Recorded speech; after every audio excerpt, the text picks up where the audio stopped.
Welcome to Chillin' 101. We hope this video helps. You begin by gathering the essentials: Aadhaar, a clear passport-style photo, and address proof that matches Kerala records. Once ready, open the NVSB or Election Commission portal and choose Enroll as a new voter. Make sure you pick the Kerala option. Enter your name, date of birth, and Kerala address exactly as on your documents. This prevents delays. When prompted, authenticate with Aadhaar or upload scanned documents. Save the temporary reference number you receive before moving to the next steps.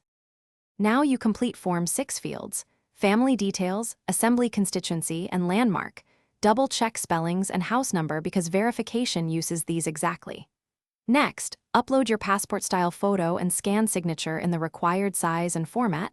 If using Aadhaar authentication, make sure your mobile shows the OTP request promptly. After attaching address proof, preview the entire submission and click Submit. Once submitted, copy the application number and watch for the verification SMS.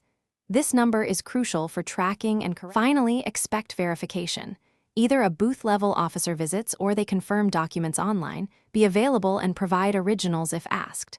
Once verified, track your application with the number and check for approval. If approved, your EPIC is printed and dispatched by post to your Kerala address. If the application is rejected, read the reason, correct the specific field, and resubmit promptly. Troubleshooting tip: if you don't receive OTP or status updates, contact the local electoral office with your application number for manual help. Thanks for watching. Consider subscribing if we helped you.